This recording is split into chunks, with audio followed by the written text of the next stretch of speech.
അസ്സലാമു അലൈക്കും വറഹ്മത്തുള്ളാഹി തആല വബറകാതുഹു.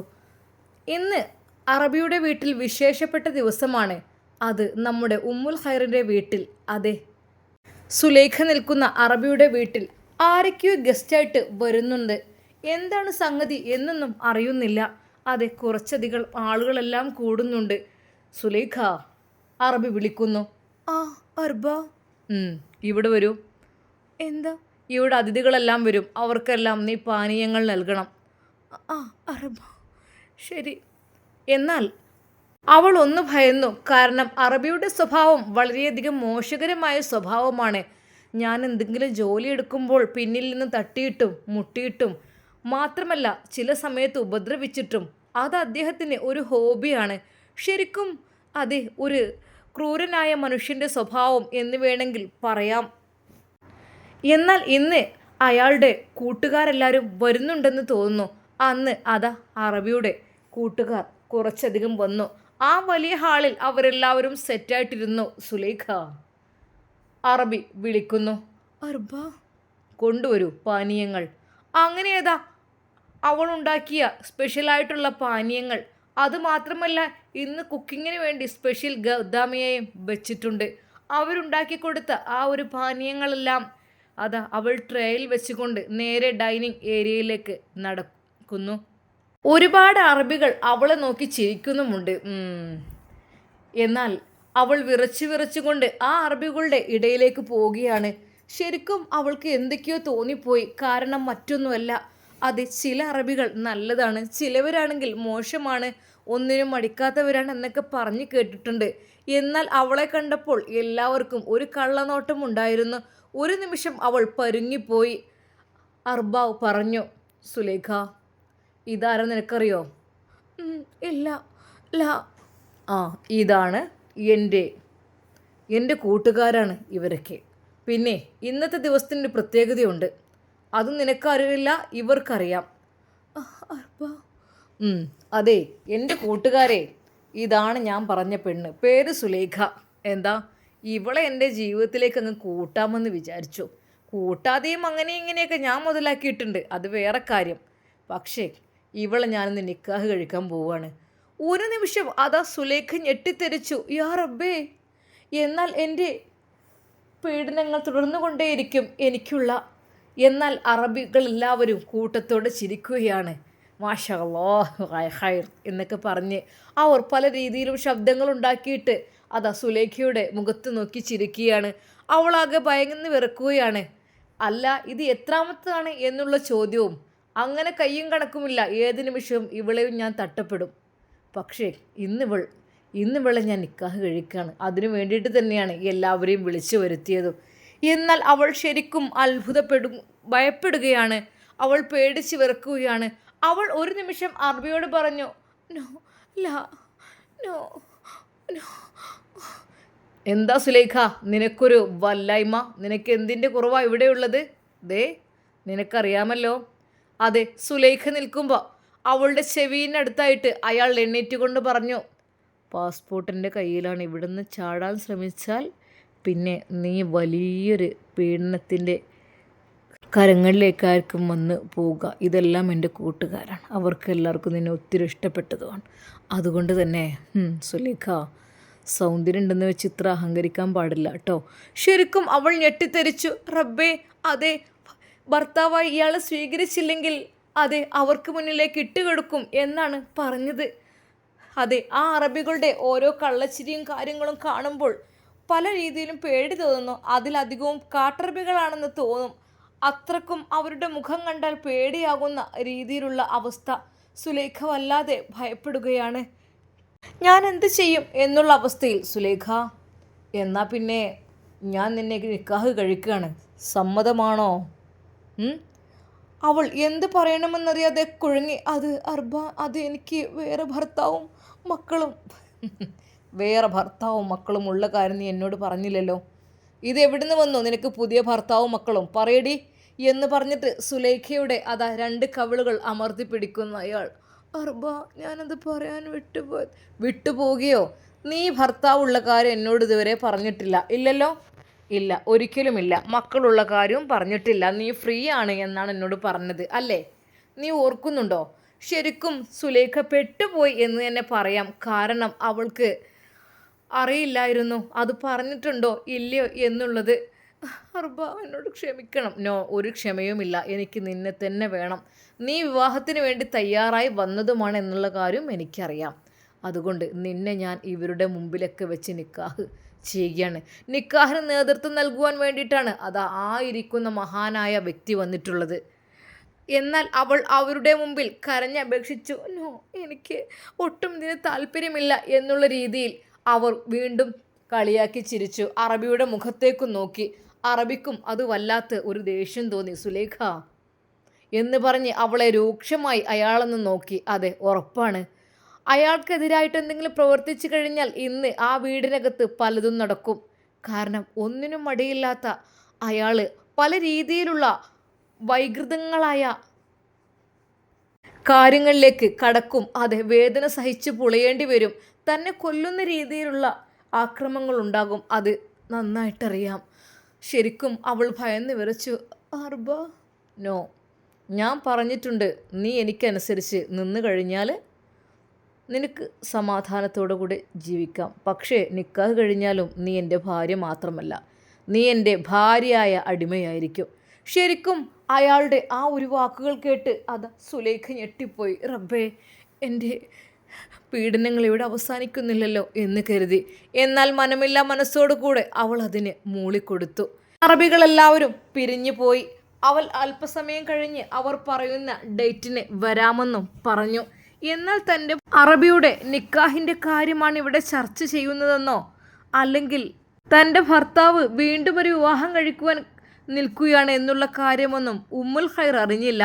അല്ലെങ്കിൽ ഉമ്മുൽ ഖൈറിന് അത് അറിയേണ്ട ആവശ്യവുമില്ല. തൻ്റെ ഭർത്താവ് ഇവിടെ വന്ന ഗദ്ദാമകളെയെല്ലാം അത്യാവശ്യം എടുത്ത് പെരുമാറുന്ന ആളായതുകൊണ്ട് തന്നെ അവൾക്ക് അങ്ങേയറ്റം ഈ ലോകത്ത് അങ്ങേയറ്റം വെറുപ്പുള്ള ഒരേ ഒരു വ്യക്തി തൻ്റെ ഭർത്താവ് മാത്രമാണ്. അത്രക്കും മോശമായ രീതിയിലുള്ള പെരുമാറ്റങ്ങളും കാര്യങ്ങളും കഴിഞ്ഞ് തൻ്റെ അടുക്കലേക്ക് വരും. അതെ, എന്നാൽ ഞാൻ അതിന് വിസമ്മതിക്കും. നോ, എനിക്ക് വരെ നിങ്ങൾ അസുഖം വരുത്തുന്ന രീതിയിൽ നിങ്ങൾ എൻ്റെ അടുത്തേക്ക് വരരുത് എന്ന് പറഞ്ഞ് ഉമ്മുൽ ഖൈർ വിലക്ക് ഏർപ്പെടുത്തിയിട്ടുണ്ട്. അതുകൊണ്ട് തന്നെ ആ അറബിക്ക് ഭയമാണ് ഉമ്മുൽ ഖൈറിനെ ഇപ്പോൾ. കാരണം എന്നെ നിങ്ങൾ തൊട്ട് കഴിഞ്ഞാൽ ഞാൻ കേസ് കൊടുക്കും എന്ന് പറഞ്ഞു നിൽക്കുകയാണ്. കാരണം പീഡിപ്പിച്ചു ഭർത്താവായാലും പീഡിപ്പിച്ചാൽ അത് കുറ്റം തന്നെയാണ് എന്ന് അവൾ ബോധ്യപ്പെടുത്തിയത് കൊണ്ട് തന്നെ അറബിക്ക് ആ ഒരു വാശിയും ദേഷ്യവും തീർക്കാൻ വേണ്ടിയിട്ട് അവിടെ കാണുന്ന പെണ്ണുങ്ങളെയെല്ലാം അയാൾ ഭാര്യമാരാക്കി സ്വീകരിക്കുകയാണ് പതിവ്. അതെ, ഉമ്മുൽ ഖൈറിനെ ബുദ്ധിമുട്ടിക്കുക, അവളെ മുമ്പിലിട്ട് അവരെ നിക്കാഹ് കഴിക്കുക, ഇടങ്ങാറാക്കുക, കുറച്ച് കഴിഞ്ഞാൽ തുറന്നു വിടുക, ഇതൊക്കെയാണ് അയാളുടെ ഹോബികൾ. അതെ, ഹംദ എന്നു പേരുള്ള ആ ഒരു പെൺകുട്ടിയെയും വിവാഹം കഴിക്കാൻ വേണ്ടി കാത്തിരുന്നിരുന്നു. പക്ഷേ ഉമ്മുൽ ഖൈർ ഉണ്ടായതുകൊണ്ട് ഭാഗ്യത്തിന് രക്ഷപ്പെട്ടു, ഷാമിൽ വഴി എന്ന് വേണമെങ്കിൽ പറയാം. ചുരുക്കി പറഞ്ഞാൽ ഇപ്പോൾ സുലേഖ പെട്ടുകിടക്കുന്ന അവസ്ഥയാണ്. അതെ, അന്ന് അറബികളെല്ലാം പോയി കഴിഞ്ഞപ്പോൾ സുലേഖ വിളിച്ചു. അവൾ ഞെട്ടിത്തിരിഞ്ഞു നോക്കി. എന്താടി, നിനക്ക് സമ്മതം മൂളാനൊരു പ്രയാസം? അയാൾ അടുത്തേക്ക് വന്നു. അതെ, അയാൾ ശരിക്കും അവളെ എന്തെങ്കിലും ചെയ്യുമെന്നായിപ്പോയി. അവൾ ഭയന്ന് വിറച്ച്. കണ്ണ് തുറക്കടി, എങ്ങോട്ട് നീ കണ്ണ് പൂട്ടുന്നത്? അതെ, അയാളുടെ ആ വായ തുറന്നും കൊണ്ടുള്ള സംസാരം അതവൾക്ക് അരോചകമായി തോന്നി. അതെ, പിന്നെ ഉണ്ടല്ലോ, ഞാൻ പറഞ്ഞാൽ അതിൻ്റെ അപ്പുറത്തേക്ക് നീ പ്രവർത്തിക്കാൻ ചിന്തിക്കാൻ നിൽക്കരുത്. കുറേ ആളുകൾ ഇവിടെ വന്നു പോയിട്ടുണ്ട്. പക്ഷെ ഒരു കുട്ടി അറിയാത്ത രീതിയിൽ തെളിവില്ലാതെ എല്ലാം നശിപ്പിച്ചിട്ടുമുണ്ട്. അതുകൊണ്ട് തന്നെ മനസ്സിലായല്ലോ, നീ എങ്ങാൻ രക്ഷപ്പെടാൻ ഇവിടുന്ന് ശ്രമിക്കുകയാണെങ്കിൽ പിന്നെ കാലും കഴിഞ്ഞ് ഞാൻ വെട്ടിക്കളയും. ഇവിടെ കിടന്ന് നിരങ്ങേണ്ട അവസ്ഥയായിരിക്കും നിനക്ക്. എന്താ? അതെ, ശരിക്കും അവൾ ആകപ്പാട് ടെൻഷനായി. എന്ത് ചെയ്യണമെന്നറിയാത്ത അവസ്ഥയായി. ഒരു നിമിഷം വീടിനെക്കുറിച്ച് ചിന്തിച്ചു. അതേ, ഷാമിലിൻ്റെ ഉപ്പ, പഠിച്ചോനെ, എൻ്റെ കുട്ടികളുടെ ഉപ്പ അത്രയധികം സ്നേഹമുള്ളൊരു മനുഷ്യനായിരുന്നു. എന്നെ വളരെയധികം സ്നേഹമായിരുന്നു, മക്കളോടും തന്നെ. പക്ഷേ എൻ്റെ ഓരോ വേണ്ടാത്ത ചിന്തകൾ കൊണ്ട്, ഞാൻ എൻ്റെ ഇഷ്ടത്തിന് തെറ്റുകൾ ചെയ്ത് നടക്കുന്നത് കൊണ്ട്, അതെ, അയാളെ ഒഴിവാക്കിയത് കൊണ്ടും വലിയൊരു നഷ്ടം തന്നെയാണ് എനിക്കുണ്ടായത്. എനിക്കിപ്പോൾ അറബി വീട്ടിൽ വല്ലാത്ത ശിക്ഷയാണ്. എനിക്ക് എഴുന്നേൽക്കാൻ പറ്റാത്ത രീതിയിൽ അയാൾ എന്നെ അവശയാക്കും, അതെനിക്ക് ഉറപ്പുണ്ട്. ആ രാത്രിയെ അവൾ ഭയന്നു. കാരണം രാത്രി കാലങ്ങളിൽ അയാൾ അവിടെ ഒന്ന് റോന്തു ചുറ്റും. റോന്തു ചുറ്റിയിട്ട് അവളുടെ വാതിൽക്കലേക്ക് വരും, വാതിൽ മുട്ടി വിളിക്കും. അങ്ങനെയാണ് പതിവുള്ളത്. അതുകൊണ്ട് തന്നെ അവൾക്ക് ഭയം വന്നു. റബ്ബേ, ഇന്നും വരുമല്ലോ ആ കാലമാടൻ. എനിക്കറിയുന്നില്ല ഇന്ന് എന്താണ് ചെയ്യുന്നതെന്ന് എനിക്കറിയില്ല. അത് ശരിക്കും ക്രൂരമായ പീഡനത്തിനാണ് അവൾ ഇരയാകേണ്ടി വരുന്നത്. അതും സാധാരണ രീതിയിലൊന്നുമല്ല. അയാൾക്കതൊരു ഹോബിയാണ്, ഇഷ്ടമാണ്. അവൾ വേദന കൊണ്ട് പുളയുന്നത് കാണുമ്പോൾ അയാൾക്ക് ചിരിക്കണം, പൊട്ടി പൊട്ടി ചിരിക്കണം. അതാണ് ഒരു സ്ത്രീയെ സുഖകരമായി ജീവിതത്തിലേക്ക് ക്ഷണിക്കുക എന്നതല്ല അയാളുടെ ഉദ്ദേശം. അത് വേദനിപ്പിക്കുന്ന രീതിയിലുള്ള പല രീതിയിലുള്ള പ്രവർത്തനങ്ങൾ നടത്തണം എന്നതാണ് അയാളുടെ ഏറ്റവും വലിയ ഇഷ്ടം. അതുകൊണ്ട് തന്നെ ആരും ഭയപ്പെടുന്ന അവസ്ഥയാണ്. ശരിക്കും ഇപ്പോൾ സുലേഖക്ക് അത് കിട്ടിത്തുടങ്ങി എന്നർത്ഥം. ആ രാത്രി അവൾ ഭയന്നു. അവൾ ലൈറ്റ് ഓഫ് ചെയ്ത് കിടക്കുവാനും ഭയന്നു. അതെ, പുറത്ത് ഡൈനിങ് ഏരിയയിൽ ഇരിക്കുമ്പോൾ അത്രയൊരു ഭയം തോന്നില്ല. പക്ഷേ ബെഡ്റൂമിലേക്ക് വന്നപ്പോൾ അവൾക്ക് ശരിക്കും ഭയം തോന്നി. ഇപ്പോൾ വരും അർബാവ്, നിക്കാഹ് കഴിഞ്ഞതാണെന്നോ അല്ലെന്നോ അങ്ങനത്തെ ചിന്തയും കാര്യങ്ങളൊന്നുമില്ല. അതെനിക്കുമില്ല, ഞാനും അങ്ങനെ തന്നെ. ഞാൻ തെറ്റ് ചെയ്തതിന് പകരമായി ഇത്രയും വലിയ ശിക്ഷ എനിക്ക് ലഭിക്കും എന്നൊന്നും അവൾ അറിഞ്ഞതേയില്ല. എന്നാൽ ഇപ്പോഴെന്നെ അറബി നിക്കാഹ് കഴിക്കാൻ പോവാണ്. നിക്കാഹ് കഴിച്ചാൽ റബ്ബെ, ഞാൻ അയാളുടെ ഒരു അടിമയായി എന്തൊക്കെ ചെയ്യേണ്ടിയിരുന്ന് എനിക്കറിയില്ല. തന്നെ കൊണ്ടും പല വൃത്തികേടുകളും ചെയ്യിക്കുവാനും അറബി മിടുക്കം തന്നെയാണ്. അതെ, അവൾക്ക് അറപ്പും വെറുപ്പും തോന്നുന്ന കാര്യങ്ങളെല്ലാം അയാൾ ചെയ്യിപ്പിക്കുകയാണ്. ശരിക്കും അത് പെട്ട അവസ്ഥ. പുറത്തിറങ്ങാനും വയ്യ, അതെ, ഓടിപ്പോകാനും വയ്യ, അകത്തിരിക്കാനും വയ്യ, അങ്ങനത്തെ അവസ്ഥ. റബ്ബേ, ഏത് നിമിഷത്തിലാണ് ഇത്രക്കും മോശമായ ബുദ്ധി എനിക്ക് തോന്നിയത്? ഞാൻ ഇങ്ങോട്ട് എങ്ങനെ കയറി വന്നതാണ്? എത്രക്കും ഗ്ലാമറായിട്ട് വന്നതാണ്. ബ്യൂട്ടി പാർലറുകളിൽ പോയി അങ്ങനെയൊക്കെ ഒരുപാട് സന്തോഷത്തോടെയാണ് ഞാൻ വന്നത്. പക്ഷേ എനിക്ക് എൻ്റെ അവസ്ഥ ഇതായി പോയല്ലോ. ശരീരമാസകലം മുറിവ് ഉള്ളതുപോലെയാണ്. അത് ആകപ്പാടെ അയാൾ ഉപദ്രവിച്ച് ശരിക്കും അയാൾ തന്നെ കടിച്ചു തിന്നുന്ന രീതിയിലുള്ള കാട്ടിക്കൂട്ടലുകളാണ് അയാൾ തൻ്റെ ശരീരത്തിലുണ്ടാക്കുന്നത്. അവൾ വേദന കൊണ്ട് പുളയുന്നു. പക്ഷേ അയാളത് കണ്ട് ചിരിക്കുന്നു. അത്രക്കും മോശമായ രീതിയിലുള്ള പ്രവർത്തികൾ അവളുടെ ശരീരത്തിൽ കാഴ്ചവെക്കുകയാണ്. അവൾ പൊട്ടി പൊട്ടി കരഞ്ഞു. അതേ, തൻ്റെ ഭർത്താവിനെ ഉപേക്ഷിച്ചതിലുള്ള വേദന, തൻ്റെ മക്കളെ കുറിച്ചോർത്ത്. അത് ഷാമിൽ എല്ലാം നല്ല ജീവിതമായിരുന്നു. പക്ഷെ എന്ത് ചെയ്യാൻ, ഞാനായിട്ടെല്ലാം നഷ്ടപ്പെടുത്തി. അവൾ ആ അറബി വീടിൻ്റെ അവളുടെ റൂമിൻ്റെ ആ മൂലക്കൽ ബെഡിൽ അതാ അവിടെ ചുരുണ്ട് കൂടിയിരുന്നു. അത് ശരീരം മുഴുവൻ വേദനയാണ്. എങ്കിലും വരും, അയാൾ ഉപദ്രവിക്കും, അതുറപ്പാണ്. അല്പസമയത്തിന് ശേഷം അതാ വാതിലിൽ ഒരു മുട്ട് കേൾക്കുന്നു. സുലേഖ, സുലേഖ, സുലേഖ. അവൾ ഭയന്ന് വിറച്ചു. അത് കൈകാലുകൾ കുഴയുന്നു. അയാൾ വരികയാണ്.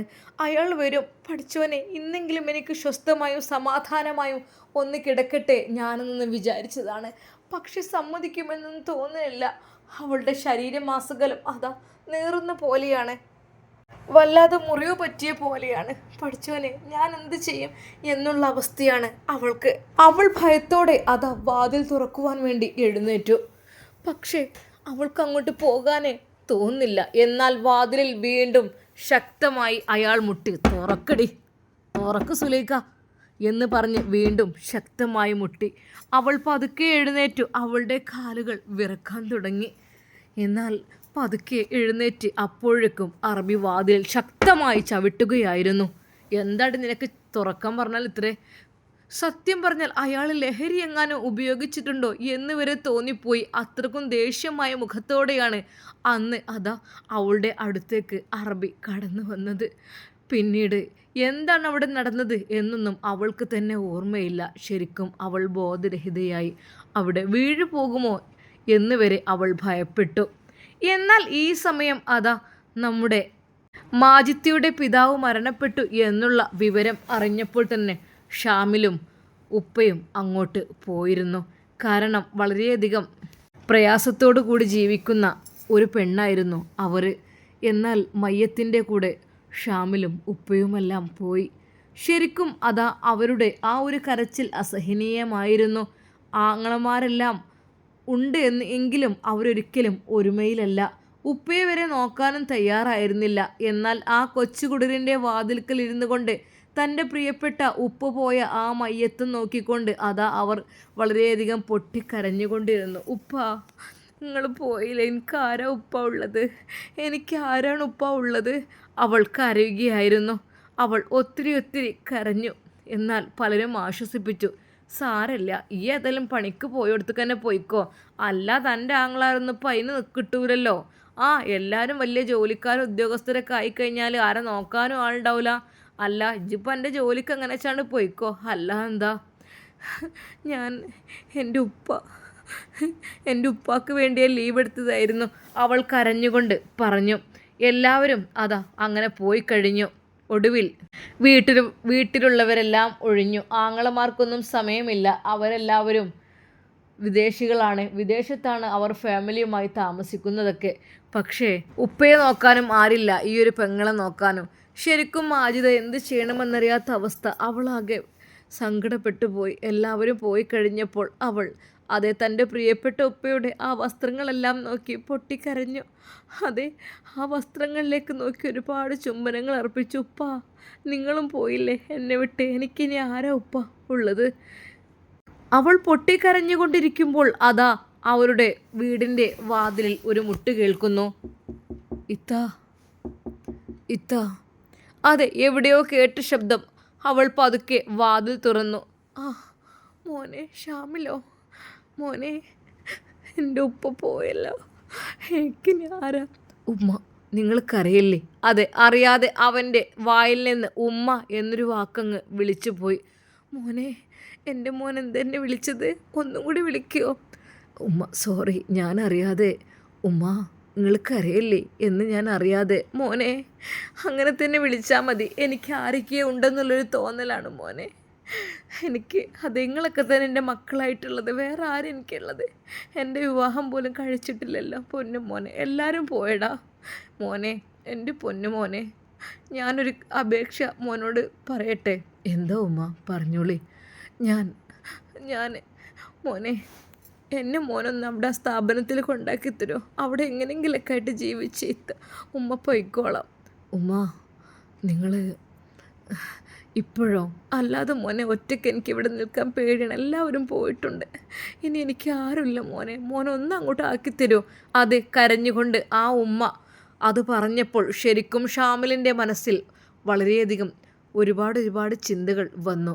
ശരിക്കും അത് ഉപ്പയോട്, ഞാൻ ഇപ്പോൾ വരാട്ടോ, നിങ്ങളിവിടെ ഇരിക്കുക, ഞാൻ ഇപ്പോൾ വരാം. നേരേതാ ഉപ്പയുടെ അരികിലേക്ക് പോയി. ഉപ്പ അവിടെ വെയിറ്റ് ചെയ്യുകയായിരുന്നു.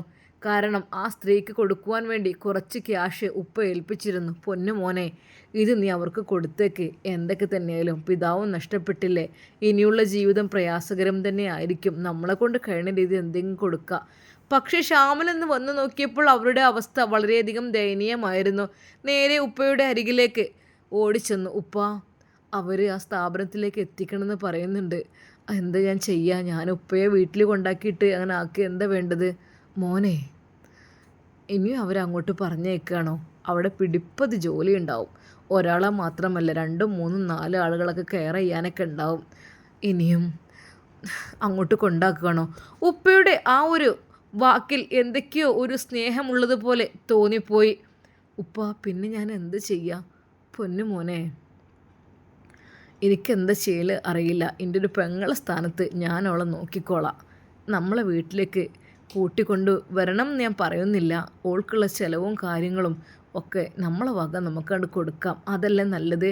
അതെ, എനിക്കെൻ്റെ ഒരു പെങ്ങളായിട്ട് ഞാൻ നോക്കിക്കോളാം, പഠിച്ചവൻ്റെ ഭാഗത്തുനിന്ന് കൂലിയും കിട്ടും. എന്നാൽ ഷാമിലിൻ്റെ മനസ്സിൽ ചെറിയ പല ചിന്തകൾ വന്നുകൊണ്ടിരുന്നു. അല്ലെങ്കിൽ ഒരു പെങ്ങളെ സ്ഥാനത്ത് എന്ത് കാര്യത്തിനെ കാണുന്നത് ഉപ്പാക്ക്? അതിൻ്റെ ആവശ്യമില്ലല്ലോ. പെങ്ങളെന്തിനാ? ഉപ്പാനെ സംരക്ഷിക്കാൻ ഒരാൾ, ഉപ്പയുടെ കൂടെ ഇതുവരെയും ഉപ്പയെ സംരക്ഷിച്ച ഒരാൾ, ആ ഒരു സ്ഥിതിക്ക് നമ്മളിപ്പോൾ എന്തിനപ്പം അങ്ങനെയൊക്കെ? അവൻ്റെ മനസ്സിൽ പല ചിന്തകൾ വന്നു. ഉപ്പ, ഞാൻ ഒരു കാര്യം പറയട്ടെ? എന്താ മോനെ? അല്ല, പെങ്ങളെ സ്ഥാനത്തൊന്നും കാണേണ്ട ആവശ്യമില്ല. പിന്നെ എന്താ മോനെ? ഒന്നുമില്ല ഉപ്പ, എൻ്റെ പെങ്ങന്മാരെ നോക്കാൻ ഒരു ഉമ്മച്ചിയെ വേണം. അതെ, എൻ്റെ ചെറിയ പെങ്ങന്മാരെ നോക്കാൻ ആരുമില്ലല്ലോ, അവരെ നോക്കാൻ ഒരു ഉമ്മച്ചിയെ വേണം. ഒരു നിമിഷം പിതാവ് അത് കേട്ട് ഞെട്ടി. മോനെ, നീ എന്തേ പറയുന്നത്? അതെ, എൻ്റെ കൊച്ചു പെങ്ങന്മാർ ഈ ഇത്താത്ത നോക്കുന്ന എനിക്ക് നന്നായിട്ട് നല്ല ഉറപ്പുണ്ട്. മോനെ, മോൻ പറയുന്നത്? അതെ, നമ്മളെ വീട്ടിൽ നിന്നോട്ടെ. അവർ ആ ഒരു ചെറ്റക്കുടിൽ ഏത് സമയം പൊളിഞ്ഞാടും. നമ്മളെ വീട്ടിൽ നിന്നോട്ടെ. അതെ, എനിക്കും എൻ്റെ പെങ്ങന്മാർക്കും ഭക്ഷണം ഉണ്ടാക്കി തരാനും എല്ലാവരും അവരവിടെ നിന്നോട്ടെ. ജോലി നമുക്ക് നമ്മുടെ വീട്ടിൽ കൊടുത്താൽ പോരെ? മോനെ, അത് ആളുകളൊക്കെ കാണുമ്പോൾ വേറെ വല്ലതും തെറ്റിദ്ധരിക്കും മോനെ. മോനെ, അത് വേണ്ട മോനെ. അതൊരിക്കലും ഇനിയിപ്പോൾ അവൾ എനിക്കൊരു ഗ്ലാസ് വെള്ളം തരികയാണെങ്കിലും അതൊക്കെ ഞങ്ങൾ അങ്ങോട്ടും ഇങ്ങോട്ടും കണ്ടു കഴിഞ്ഞ് അതൊക്കെ ഹറാമായി തീരും മോനെ. തൽക്കാലം അത് വേണ്ട, അങ്ങനെ വേണ്ട മോനെ. ശരിക്കും ഉപ്പയുടെ ആ ഒരു വാക്കുകൾ കേട്ടപ്പോൾ അതെ, ഷാമിലിൻ്റെ മനസ്സിൽ പല ചിന്തകൾ അങ്ങനെ വന്നുകൊണ്ടിരുന്നു. ഉപ്പ, അത് ശരിയാണ്, ഹറാമാണ് അല്ലേ? പക്ഷേ ഉപ്പ, അത് ഹലാലാക്കിയാലോ? എന്നാൽ അത് കേട്ടപ്പോൾ ഷാമിലിൻ്റെ മുഖത്തേക്ക് ഉപ്പ നോക്കിക്കൊണ്ട് ചോദിച്ചു, എന്താ മോനെ നീ പറയുന്നത്? അതെ ഉപ്പ, അത് ഹലാലാക്കിയാലോ? അള്ളാഹുവിന് ഇഷ്ടപ്പെടുന്ന രീതിയിലാക്കിയാലോ? മോനെ, എന്തൊക്കെ എൻ്റെ മോൻ പറയുന്നത്? ഈ വയസ്സ് കാലത്ത് മോൻ എന്തൊക്കെയാണ് പറയുന്നത്? ഉപ്പ, ഒന്നിനുമല്ല, ഉപ്പയെ നോക്കുവാൻ വേണ്ടി ഹലാലാക്കി തരട്ടെ ഞാൻ. ഉപ്പയെ നോക്കാൻ ഒന്നിനും വേണ്ടിയിട്ട് എന്ന് ഞാൻ പറയുന്നില്ല. അത് ഉപ്പയെ നോക്കുവാൻ വേണ്ടി ഹലാലാക്കി തന്നാൽ ഉപ്പയുടെ എല്ലാ കാര്യങ്ങളും നോക്കിക്കോളും, മക്കളുടെ കാര്യങ്ങളും നോക്കിക്കോളും. അവർക്കും സ്നേഹം കിട്ടും, ഉപ്പാക്കും കിട്ടും. മോനെ, കിട്ടുകയാണെങ്കിൽ അവളേക്കാൾ സ്നേഹം തരുന്നൊരു പെണ്ണ് ദുനിയാവിലുണ്ടാകില്ല. പക്ഷേ അതൊന്നും ഇപ്പോൾ വേണ്ട മോനെ. അതൊന്നും ഉപ്പാൻ്റെ മനസ്സിൽ ആഗ്രഹങ്ങളൊന്നുമില്ല. ഉപ്പ ആഗ്രഹങ്ങൾ ഇല്ലായിട്ടല്ല ഒരിക്കൽ പോലും. അതെ, നമ്മളൊക്കെ നോക്കുവാനുള്ളൊരു ഉമ്മയായിട്ട് എനിക്കും വിളിക്കാമല്ലോ ഉമ്മാന്ന്. എനിക്കും ഇല്ല ഉമ്മ ഉപ്പ ഒരു ആഗ്രഹം ഉമ്മ എന്ന് വിളിക്കാൻ. അതെ, ഒന്ന് ഉമ്മ എന്ന് വിളിക്കാൻ. എളാമ്മ എന്ന വിളി വേണ്ട, ഉമ്മ എന്ന് വിളിക്കാൻ ഞങ്ങൾക്കൊരു ഉമ്മയെ ആയിട്ട് എൻ്റെ ഉപ്പ അവരെ സ്വീകരിക്കോ?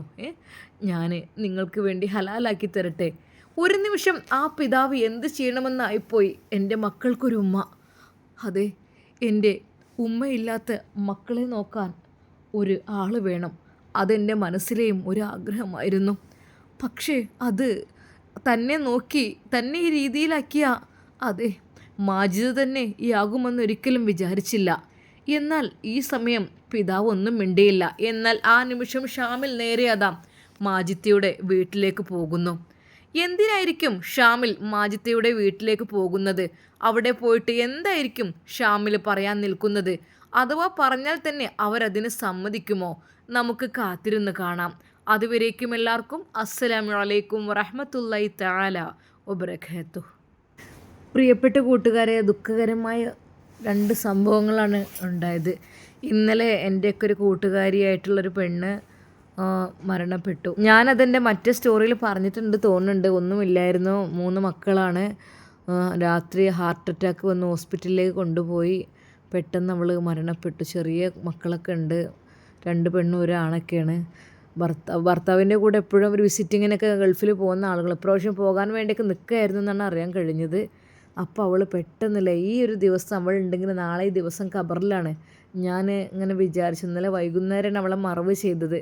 എന്തായാലും ഏത് നിമിഷവും നമ്മളിട്ട ഡ്രസ്സ് തന്നെ നമുക്ക് അഴിക്കാൻ മറ്റൊരാളായിരിക്കും, ഒരു പക്ഷേ നമ്മളിടും അഴിക്കാൻ വേറൊരാളായിരിക്കും.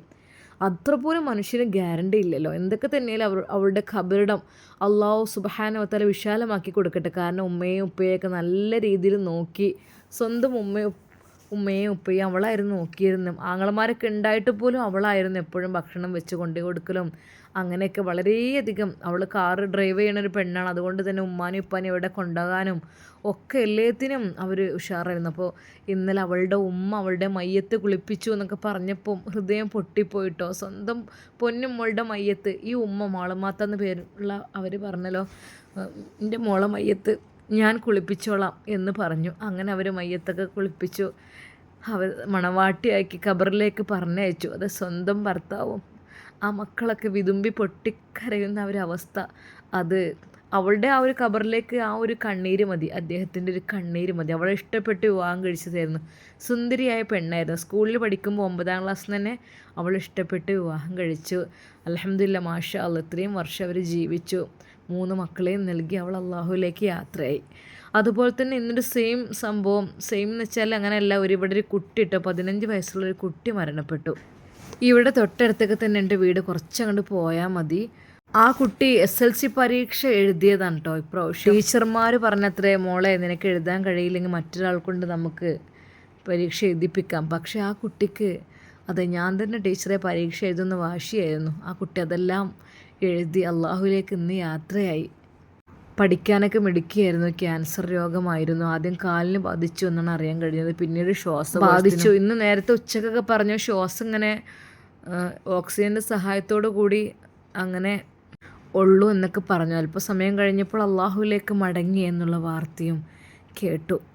ഇന്നാലില്ലാഹി വ ഇന്നാ ഇലൈഹി റാജിഊൻ.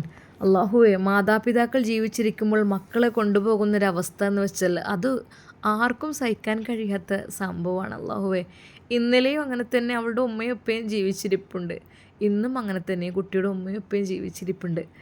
അള്ളാഹു അതെ ആ മാതാപിതാക്കൾക്ക് ക്ഷമ നൽകട്ടെ, അവരുടെ ഖബറിടമെല്ലാം വിശാലമാക്കി കൊടുക്കട്ടെ. ഈ കുട്ടിയെ മറവ് ചെയ്തിട്ടില്ല കേട്ടോ. കുറച്ച് വൈകുന്നേരം ഈവനിങ്ങിലൊക്കെയാണ് മരണപ്പെട്ടത്. ഇൻഷാ അല്ലാഹ് ഇനി നാളെ ആയിരിക്കും മയ്യത്തൊക്കെ എടുക്കുക. എന്തൊക്കെ തന്നെ അള്ളാഹുവെ, പെട്ടെന്നുള്ള മരണത്തെ തൊട്ട് ഞങ്ങളെല്ലാവരും നീ കാത്തുരക്ഷിക്ക് റഹ്മാനെ.